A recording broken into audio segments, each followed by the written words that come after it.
Folks, we open our show tonight on this Thursday evening with breaking news. In Billings tonight, the Yellowstone Valley Animal Shelter is closed until further notice due to contamination from smoke entering their building. Officials at YVAS say the health of their animals and their staff were put at risk after learning from city officials that the FBI used the crematorium on site to burn methamphetamine. Thanks for joining us, everyone. I'm Ben Weinman. We begin tonight with Justin Dubale following this story for us. He leads us off tonight live from YVAS. Justin, good evening to you. Just kind of give us some background on what exactly happened here.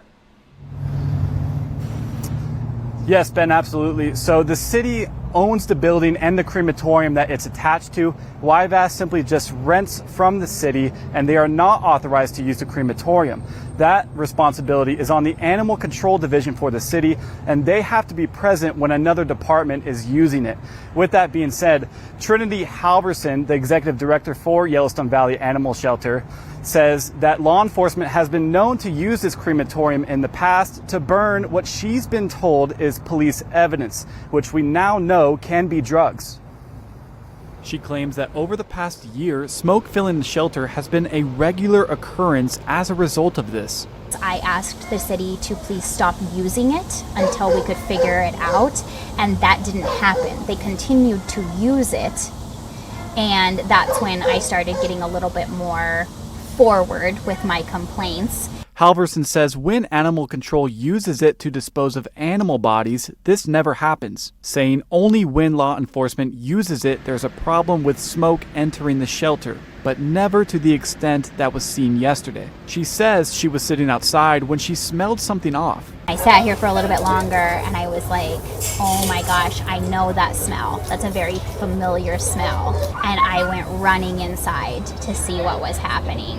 And like plumes of air were already coming down the hallway, and my staff was in there trying to mitigate and pull animals out. And my immediate panic is, how do I protect my staff? And also, we can't leave the animals in here.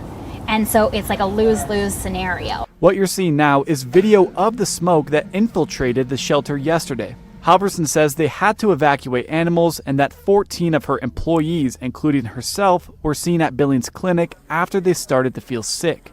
Halverson says she and her staff were given oxygen and put in a hyperbaric chamber at Billings Clinic. I spoke with Assistant City Administrator Kevin Ifland, who confirmed that the FBI did use the crematorium yesterday to dispose of methamphetamine. Ifland says the incinerator malfunctioned due to negative pressure, and that's what led to smoke entering the shelter. Halverson says that all the animals were eventually removed from the shelter and were washed to get rid of any contaminants that they may have had, and they have been relocated to other animal care services in the city as well as foster homes. YVAS did also hire a restoration company to come and decontaminate the building, and they need to wait for a third party to come in and test the air quality before they're allowed to go back inside the shelter and open it back up for the public. We'll have more on this story later tonight. In Billings, I'm Justin Dubale for Nonstop Local. Just a jaw-dropping report, Justin. Really appreciate your reporting tonight. Thank you.